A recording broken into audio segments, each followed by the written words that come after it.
Today's episode of Conversations with Purrr is proudly brought to you by Tiger Purrr Chai, chef-crafted, made from pure, natural ingredients designed to activate your power within. I have such a deep love for our very special guest today, Mr. Tom Cronin, often known as the King of Calm, or my meditation guru. I just made that one up. Tom is the author of 6 books written with the common theme of magnifying human potential through the practice of meditation. Tom is the founder of the Stillness Project, a global movement to inspire 1 billion people to sit in stillness daily, as he believes this is the key to reducing stress and chaos in people's lives. Tom is also a teacher, a speaker, a corporate trainer, and an internationally renowned leadership expert, conscious leadership expert. He's also a film producer. He produced a highly acclaimed experiential documentary, which I love, called The Portal. It's created as part of a bold global vision to overcome the chronic levels of anxiety, depression, PTSD, all the stuff that we're facing today. This speaks to the need of our time. If you haven't seen The Portal, you must.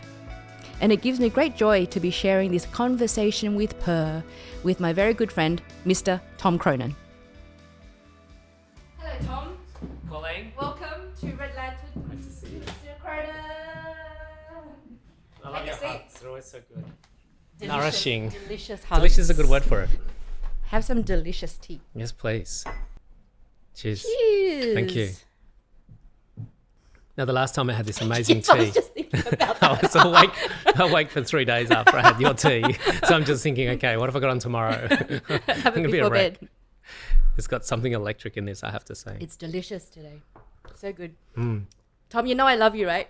Thank you. I love you too. very, very much. So you're known as the King of Calm. Do you ever lose your shit? Yeah, I got 2 20-year-old kids. You should see me at home. Bless them. How are your kids? They're beautiful. Yeah, they're great. They're in a good space. What are they doing? Well, my son's in a really cool, I'd call it sort of like a punk rock band, and they're getting No way. a lot of gigs around Sydney. They had a lot of challenge trying to decide the name of the band, and we had a lot of backwards and forwards, suggesting lots of different ideas. And they came up with a name out of all the names that we decided that I said, you really should have thought of a name that your nana, your gran, would like to hear. And the band's actually called The Dead Roots. So it works as a punk rock band. I'm not sure when you're talking to your grandma about that. But I love that. Yeah, they're really cool. They're getting a lot of gigs around Sydney. He's a drummer, so I love watching him. I go to every gig as often as I can. Yeah. How often does he play? They're playing sort of really once a month at the moment. They're playing at the Oxford Arts Factory, the Bondi Hotel, at the Beach Road Hotel, playing around Sydney a fair bit, which is great. It's exciting. Good. I love it. So good. So you're the old guy amongst all the young'uns? Yeah, absolutely. There's like 3 parents that keep turning up from the band, and we always stand in the corner drinking our cranberry juices. Yeah. You must love it though. Yeah, I love it. I'm so proud. Yeah, I love it. And what does your daughter do? Well, she's studying a degree at university, doing a computer science degree, and she's working at Kmart. She's writing novels. She's looking to invest in her first property. She's doing great things after, having some challenging times at school and come through with just absolute flying colours now. So good. Yeah. So good. Tom, I know your mission. I've been following you for quite some time. We've known each other for quite some time. Will you share with the listeners what your mission is and how you got from there to here? I was going through a really difficult time in my life once and experiencing extreme anxiety and depression, panic attacks. I had a lot of addictions, drug addictions. When was this time? This would have been back in my sort of 20s, through my ages, 10 years into my 20s. I started my career as a broker in finance at the age of 19, and that kind of threw me into the wild, wild world of finance markets in the late 80s and early 90s. And that took me down paths of a lot of, crazy hedonistic times. Were you in Australia at the time? Yeah, I was in Sydney. Mm-hmm. I was supposed to do a degree at journalism at Macquarie Uni, and I just had like 3 months to fill in after traveling around the world, spending all my money, and I had to save some money quickly for uni. So I just applied to a bunch of jobs in the paper, and one of them was this gig on a trading room floor as a broker. Now, I had no idea what it was, no interest in it. I was going to do journalism and ideally write articles for Time magazine against capitalistic greed and save the world. I'd just been backpacking around Europe, listening to Susie and the Banshees and the Smiths and reading books like Jean-Paul Sartre and Albert Camus. So I was all into French existentialism and very politically minded. And lo and behold, next thing I'm on a trading room floor making 6-figure salary and driving a fancy sports car. Shit hot. It was amazing how much the ego loved that. It was just like, this is pretty cool. I'm making lots of money and, we're getting, all these corporate Amex cards where we could spend lots of money on drugs and drinking and crazy things. I mean, not that we were supposed to be doing that, but that's where it sort of ended up. And so that eventually led to these extreme anomalies in my experience, which was panic attacks, depression, insomnia, and, it morphed into really a deep, dark depression. And is that the pressures of the job or the drugs? I think it was a combination of both. The job in itself, you're in high fuel sympathetic nervous system state. So when you're in that really extreme stress response, you're not producing the biochemicals of oxytocin, serotonin, even melatonin. So your body is really depleted of those happy love chemicals. Yep. And you're in simply a lot of cortisol and adrenaline. So you're experiencing a lot of that high extreme stress response, and you just can't feel happy, you can't feel good when you're in that state. It's just not possible. Yeah. And that's part of my problem that I saw in the world, because when I eventually this blew up into a nervous breakdown at the age of 29. You think you feel good. Yeah, you think you feel good, and then you have to go back for more of these outcomes, these things that you get addicted to try and feel good and feel better. And the gaps in between get bigger and longer and darker and deeper. And so your addictions get more and more. And this is like a vicious cycle that we get stuck in. And I think a lot of society's in that now in some way. And so this blew up in my late 20s in a full-blown nervous breakdown, which was pretty messy. And it really culminated one morning where I collapsed on the floor in my bathroom getting ready for work, and I was shaking uncontrollably. I was, I couldn't breathe. My vision had blurred. I had a sharp pain in my chest. I was in cold, clammy sweats, and I wanted to go to the toilet. I wanted to vomit. And I thought I was actually having a heart attack. And, I was so depressed at this point. I was really in a deep state of really dark misery. The panic attacks were brutal. They were coming every day at this point. How long was that going on for? It was going on for quite a few years, but it just got built up into really a regular state of these full-blown experiences that made me completely incapacitated, and they just got worse and worse. But I didn't understand what they were. I had no idea. Did you have support at the time? Who was around? No, I had my partner, my current wife, was around, but I kept it to myself. I was, being very stoic, classic, alpha male, and I've got this under control. I'll just deal with it. So I didn't really tell anyone what was going on until my wife found me on the bathroom floor, and she took me to the doctor, and he explained to me there and then, in his words, "You're having a nervous breakdown." And I just burst into tears. My wife was there. I couldn't stop crying. And it was like a complete shattering of the illusion that I thought I was, this king broker. And then to be told this, I thought it was, and was hoping it would be, heart attack or something they could fix. You can fix that, right? There's a way to fix that. But my first thought was, how do you fix this? How are you going to fix this? Yeah. And then I just realized I was up shit creek. And he sent me to a psychiatrist that morning who, told me that I have a stressful disposition and this is who I am, and I need to go on pharmaceutical drugs. And it was just a really deep spiral at that point in my life. But surprisingly, and maybe not surprisingly now with hindsight and understanding the matrix and the intelligent design of the universe, that I came across a documentary about a property developer that was using meditation. Now, I'd never come across meditation, never seen anything to do with meditation. I worked on a trading room floor and went to an all-boys agricultural school. So to hear and see this person in a business suit meditating, Bruno Grollo was his name actually, and he was doing this meditation that I'd never heard of, but it was called transcendental meditation. Now, I love getting out of it. I love raves, I love nightclubs, I love taking drugs, and that idea of transcending was still really appealing to me because that's what I've been trying to do for 10 years. Yeah. And he just looked so serene, and it was like this light bulb moment. It's like, I want that. This is what's missing in my life. And so I started my research into that form of meditation and many other forms of meditation, and that was the one that really hit home. But coming back to your initial question, it was such a game changer. I could not believe how much it changed my life. all the anxiety, the panic attacks, the depression, the insomnia simply melted away within weeks. Now, I went back to my job. At that point, I developed mental health leave and agoraphobia, so I couldn't go to work, and I was taking time off work, which for me was really hard to have to communicate that to the boss of a trading room floor, because you just don't even take a sick leave. Unless you're in a coffin, you don't take a day off work. And so explain that I'm not going to go to work because I have a mental health problem was laughable.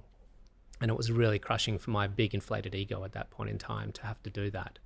But I just simply couldn't go. So I was at home and I found this documentary that was on Channel 9, because we didn't have Netflix, of course, or Foxtel. This was pre-internet. And I started my research, I started meditating, and it was an absolute game changer. Now I went back to work and I went back into that job in the same company with the same clients for 16 more years. Wow. And what the meditation did was that it removed and reduced that stress response that I was having, so I could be fully engaged, fully present, fully in that job. Now, of course, I still did lose my shit at times, and I wasn't a perfect enlightened monk, but it definitely was incremental. Does that exist? Yeah, I haven't found it yet. I'm still looking, but certainly not in my life. And yeah, it showed the incredible power of an ancient technique to completely, well, not completely, but to certainly enhance and optimize the human experience. And so I became like an evangelicalist, is that the right word, that just couldn't be stopped. I just wanted to get this out into the world. I couldn't believe that this simple technique of closing my eyes, repeating a primordial vibration could have such a profound effect on my physiological, mental and emotional state and spiritual state. Yeah. And that really inspired me and motivated me to become quite enthusiastic about getting that out to the world. So that's been my mission and vision for a long time now. Yeah. Let's talk about mental health. Let's talk particularly about men's mental health. And what a beautiful advocate and example of life demonstration that you are in this position that you are teaching it. So 8.6 Australians commit suicide every day. 75% of those are men. Still today. What's the barrier here? What is it that is preventing them from experiencing the same benefits that you're experiencing? What's the fear to do something as simple as meditation? Obviously, there's a whole host of other issues and problems. What are we facing today? Why? What is it? What needs to be done, Tom? It's a great question, something I grapple with on a daily basis, I think, because everywhere I see across the entire planet is immense levels of suffering. And I can also see a huge opportunity for us to optimize ourselves as human beings. And it doesn't take a lot to do that. It's really not that complex, as you and I know, through our daily practice and commitment. And if you think about what health is, whether it's mental or physical health and mental health is simply normality. Okay. What health is the absence of sickness. Yes. And so when we talk about mental health or physical health, we're talking about what should be base level normal, which is an optimized state of health, happiness, joy, lightness, positivity. But the reason we don't have that is because predominantly most of the world at the moment is ignoring the processes that are required to optimize and experience the absence of sickness, which is health. And we have what we call in the Sanskrit tradition or the Vedic tradition, it's called in Sanskrit, the Kali Yuga, which is a long epoch of time that we're currently in, where we ignore certain things. We ignore wisdom. We even ignore what we inherently know.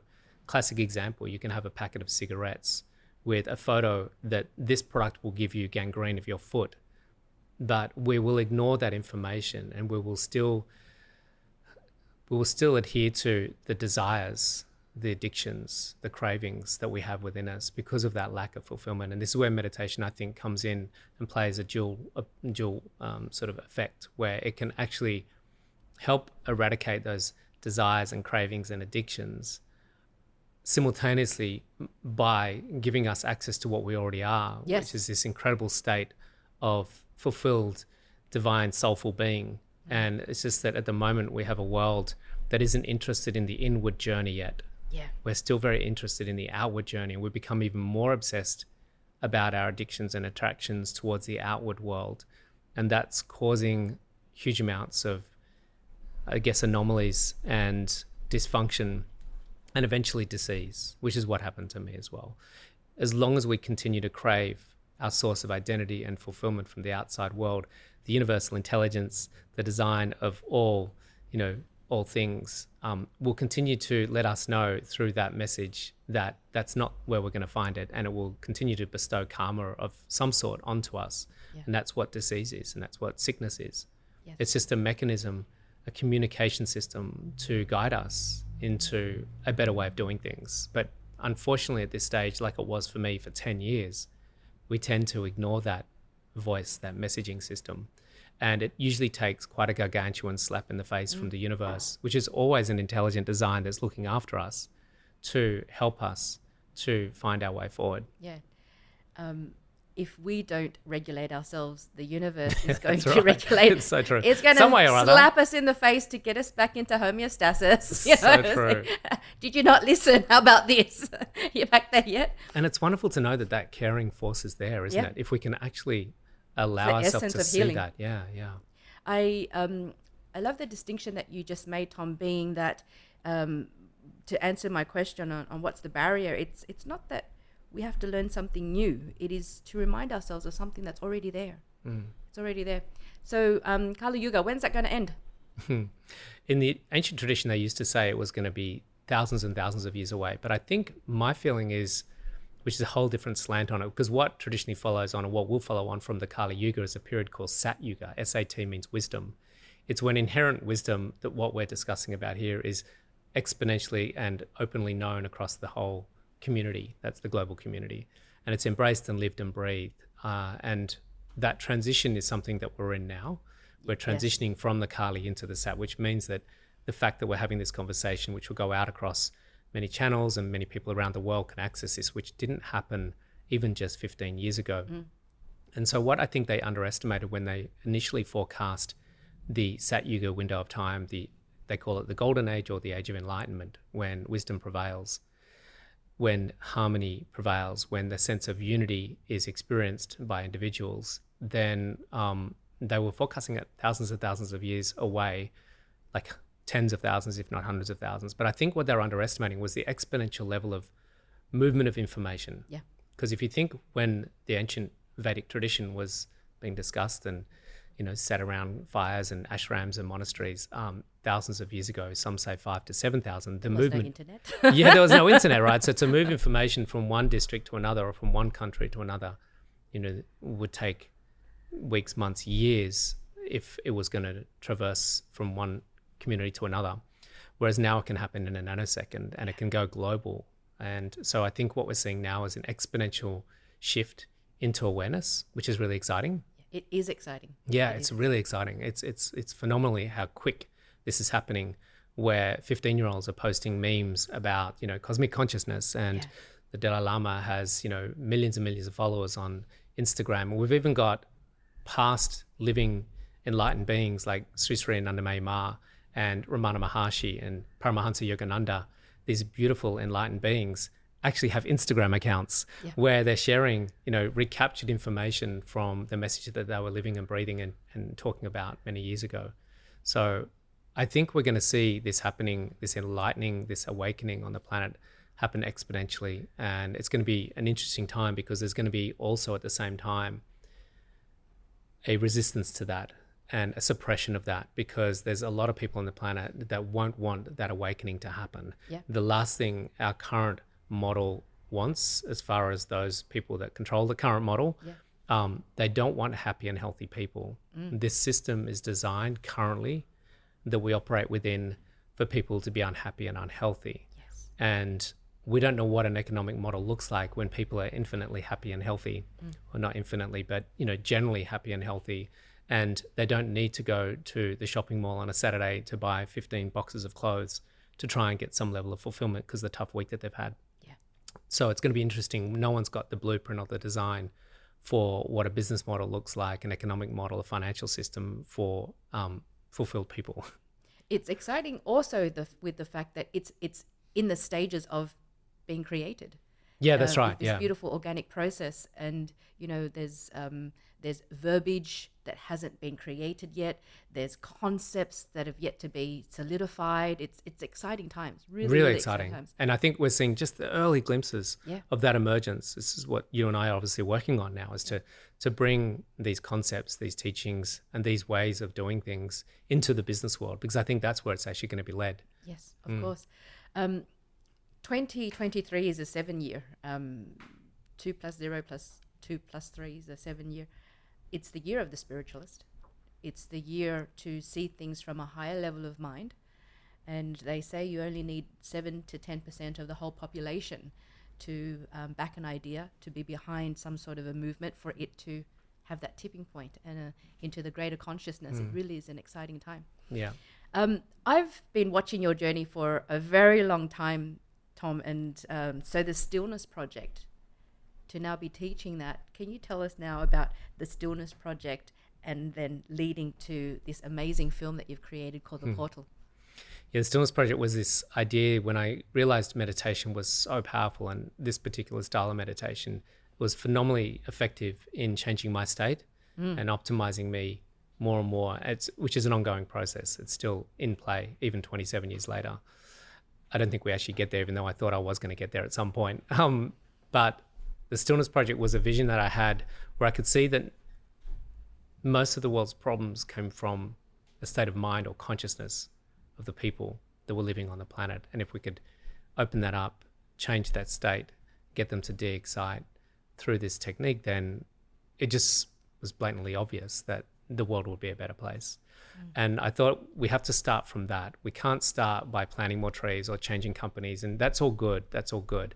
But what we have inherently is most people in a very old paradigm in their state of consciousness. And so meditation plays an integral role in shifting that state of consciousness. So Stillness Project was, what if we could get 1 billion people doing this on a daily basis? And that was the founding sort of mission and vision for the Stillness Project. And I got very attached to that, and I worked really hard at that. And I produced the film, The Portal, which I thought one of the great ways to do that, because I'd seen The Secret and I saw Rhonda Byrne and her team at The Secret do something that no one else had done. They'd taken a very esoteric subject matter, the law of attraction, thinking, start attracting things. It was quite phenomenal that they could take that very esoteric idea and literally get omnipresence and put that into the households of the world. And that got me really excited about possibility, and the possibility that we could do that with meditation as well. And so I got very excited about that on 2 levels. And to be really transparent, one was the vision and the mission of making the world a better place. And the second thing, I thought, wow, she absolutely crushed that financially. So maybe there's a business model in this as well. And so that was a really incentivizing aspect, was, how do we build a business model out of this? And that's what motivated us to create The Portal. And so I got very attached and very drawn into the idea of trying to make those numbers work. Not so much the business, definitely that, but also how do I get 1 billion people meditating? And it took me a while to shake off that attachment, because I realized even that was my old alpha male, egoistic desire. And so more, and I wasn't having fun, I was not enjoying it. It was just, it was a grind, and I was just grinding my way through trying to make this work. And so it was really about getting back to the essence and the mission and the vision and the joy of doing what I love doing. Because if I'm not enjoying it, then it's not going to attract what I want it to attract anyway. And it's a big call. It's a really big call. So talking about how you were then being the alpha Tom. So if you were to describe Tom Cronin 10 years ago, I think we've known each other for about 10 years, to Tom Cronin that's sitting in front of me today, what are some of the significant changes that you've observed in yourself? I think the biggest change is that there's less of Tom. And that's really the thing. My work is to be less of what I was constructed to be, partly through my own construction, through my lifetime, and partly through society's construction. And what I'm noticing through all of my practices is that this is a practice and a process of clearing and clearing and clearing, and letting what's inherently underneath all the layers of Tom to start shining through more and more, which is actually within everyone. that divine quality, that innate wisdom, that innate lovingness, that innate kindness and tenderness. And so all I'm noticing is that I'm just becoming less of what I was. Yeah. And as a result, I'm becoming more of what I already am. Yeah. And it's a really joyful and challenging process to go through, but to start to find more and more freedom in being that essence rather than the identity. I call it the long hall of mirrors, and there's multiple long hall of mirrors. Yeah. We think that we've gone to the end of So one. when do we get to the end? There's another fucking right. long hall of mirrors. Let's go down this journey again. But that is what it's all about, huh? That is what it's all about. I think too, the work that we do, a lot of people think that it's putting on more layers and more armor and more development and more stuff.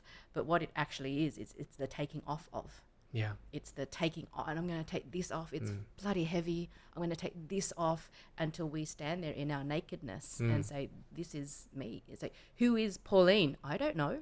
And it's taken a lifetime to give them that answer. Yeah. It's like, who is Pauline? I don't know. who is Pauline? I don't know. And it's a beautiful answer because we have the ability then to just be. Yeah. That's the hardest thing, isn't it? To just be without ambitions and drives and desires and attachments and longings and possessions. And that year that I did some of the more advanced work into this was probably one of the hardest years in my spiritual journey and life itself, because you really there's almost a sense of sorrow and loss in losing something that we were deeply attached to. And I'm a lot freer from that now, but there's still times of this sorrow and loss, of being less of what I was and what we are. Yeah. But we're allowed. Absolutely. We're allowed to. It's part of all of it. It's part of the whole journey. I admire so much your drive to create the Stillness Project, create the portal, create this tool for healing for everyone. I don't ever believe that change in the world is to march down the street and picket and protest and all that. There's a space and time for that, but I don't believe that's going to heal the world, because that creates more fire, that creates more anger, that creates more charge. If we human beings are the microbiome of the earth, of the universe, we got to get ourselves less fiery first. We got to get ourselves less inflamed. We got to get ourselves in a state of inner peace and joy and all those things that are our birthright. So we work on ourselves first. And you speak a lot also, because we're all leaders here. We're talking about self-mastery, talking about self-leadership. You speak to conscious leadership. What does conscious leadership mean for you, Tom? Because you teach a lot of that too. Yeah, there's kind of like two stages. In the Vedic tradition, we recognize that there's two stages in our spiritual journey. One is what we call the yogi stage. And the yogi stage is where the yogi would retreat, go off into silence and stillness, or caves and ashrams. And they would go there to remove themselves from the external distractions of the world and look to harness and cultivate an inner state of awareness. So let's just say cultivate consciousness. So stage one is, I'm that. I'm not my thoughts, I'm not my desires, I'm not my emotions, I'm not my physical body. I'm now, through my sadhana, my daily practice, my routine, my withdrawal from the world, I'm now starting to identify with something deeper, more profound, that's innate and always was innate. And that would be this sort of first stage in the spiritual journey. And they would do that usually in silence and solitude. Now for us, we don't want to go into silence and solitude because we like having families and friends and work and things, and we have other commitments. So we do that on a daily basis. Just for a small portion of time, the yogi phase is cultivating an inner state of awareness, consciousness. Then what happens for some people, not everyone, but some people want to go into stage two, which is what we call the Rishi stage. Now the Rishi, R-I-S-H-I, is one that then shares and is inspired by what they've found to want to share and to help others to experience what they've discovered themselves. Yes. And so conscious leadership is stage two, where you have consciousness and you assist other people as a leader to access their consciousness. Yeah. And you operate from that state of consciousness that you've cultivated from your yogi phase. And I always see it as a three-step process. We initially start as a seeker, and in seeking, if you walk into a dark room, we're seeking. And the first thing we find as a result of seeking, eventually is the light switch. So seeking leads to finding, and finding leads to sharing. And so my seeking was, I am in abject misery and darkness, and I need to find the solution. So I'm seeking. Oh, okay. It's interesting. It's in ice baths. It's in saunas. It's in meditation. It's in yoga. It's in eating good food. It's in cultivating a healthy mind and a healthy body. So in the finding, I naturally progressed into the sharing, which is, okay, this is not rocket science. This is some simple steps and processes. And let's go about, as a conscious leader, helping other people try and find this way as well. Yeah, we are what we share. Yeah. I do believe that the life we live are the lessons that we teach, and we have to teach. One of my values is, if I'm going to learn it, I must teach it. I can't be a hoarder of information. Yeah. We have to give it away. I'm excited to be working with you for our new project. Me too. Will you talk about it? Talk about it? Yeah, let's talk for our about listeners? it. Yeah, it's really exciting, isn't it? Because we're getting into this really interesting phase now in this transition from the Kali Yuga into Satya Yuga. Yes. And let's just contemporize the language around this, which is, I'm going to use Daniel Schmachtenberger, Jim Rudd, and a group of people that are contemporizing this language of game A into game B.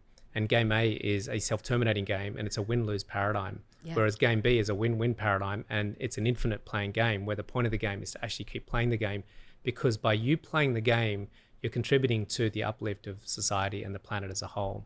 So we need game B businesses, and that's what I do a lot of my work around, and what we'll be working on is helping businesses to establish a game B operation, a game B model, where everything that company does, from the staff that are working in the company to the product that company creates, to the benefits the success of that company has on its impact in the world as a whole, means that the more success that company has, the better the world's going to be. Yes. But we can't get companies operating in a game B paradigm if the staff are operating in a game B state of consciousness, the leader. Yeah. Especially the leaders. So we'll be working with leaders and staff as a whole to help them, first and foremost, not build a game B business, but to get their staff into a game B paradigm of state of mind, a state of consciousness. And as a result of that, then they'll start creating a game B business. Yeah, I'm really excited about that as well, thinking about the global impact we're going to make. I think combined with the two of us, we're into creating movements. Yeah, it's this compounding effect where I think when you bring people like that, it multiplies more than just 2 times 2 equals 4. It's actually 2 times 2 equals 16 or 24 or something bigger than that. Yeah, it's true. I'm excited. And a real privilege, honor, and absolute selfishness to know that I'll be working with you. Well, likewise, it's shared. Have a good time. I have 2 final questions for you. Your wife, Jen, your 2 children, if they were to, I'm going to 3 different people here. Mm-hmm. If they were to describe their dad in 3 words, what would they each say? My son would probably say embarrassing in a really kind way. No. My wife probably say kind. Yes. And my daughter would say supportive. How would you describe your wife in 3 words? Kind. I would say thoughtful of the world. Thoughtful being the word, but to expand on that, thoughtful of the world. She's very kind and caring about the world, and a little bit on the wacky side as well, which she'll appreciate. Very good. And your children? Yeah. My son is a very big-hearted human being, very, very generous, very kind, and very charming. Kind, generous, and calming. Charming, I should say. And my daughter is very intelligent, a beautiful, tender soul. Yeah. Beautiful, tender soul, and very, very wise. Yes. Very, very wise. Probably more so than she even realizes at this stage, but she's pulled me up many times and been a guiding force in my life. Yeah. Bless them all. What's next for Tom Cronin? Because you're doing a whole lot of coaching, whole lot of teaching now.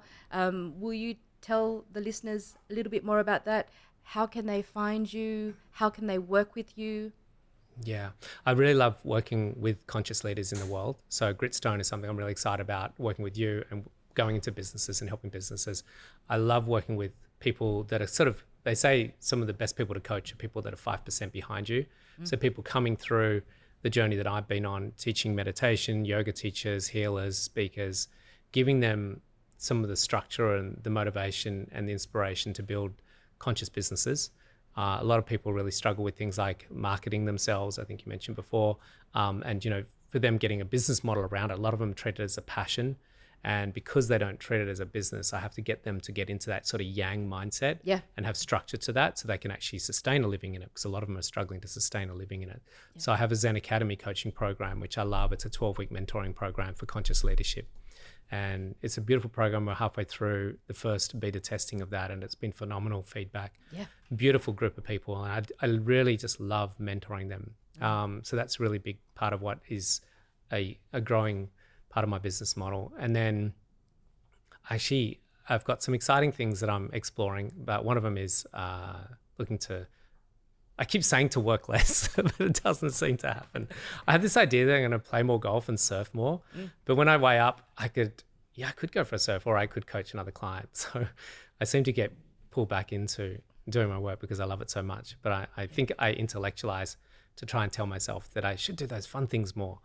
Or you can filter out the clients who love surfing and then do it at the do same it with time. them. Yeah, that's right. Yeah, that's why I'm doing a retreat in Greece this year, because I thought I really want to hang out in Greece with a bunch of awesome people and get paid for it. So let's just do a retreat in Greece. Yeah. When is that? It's in September. Okay. And the other thing, one more thing that I'm really excited about is, and I got inspired by Joe Dispenza on this, so a bit of credit and kudos to him because of the great work that he's doing. But he's taken his retreats into 1,000-people auditoriums and really scaling that impact. And, my last few retreats, we had some bigger numbers in them, and I got really excited about the impact that we're having on those people, but also what does that look like if we start to scale that energetically? And what does it look like when we take people through bigger groups in that experience over a number of days? So we've got a big retreat called Alchemy in June in the Sunshine Coast. And, the goal on that one is to get to 100 people. And then the goal on that is over year after year to start to scale that to 200, then 500, and eventually see what it's like if we can put that retreat format, which we know has a profound effect on people, into ideally down the track, 1,000 people, and travel around the world with that. Awesome. So I'll put it in the show notes. All that information will be on your website, your Instagram, and your Facebook. All accessible there, yeah. One last question. What makes Tom Cronin purr?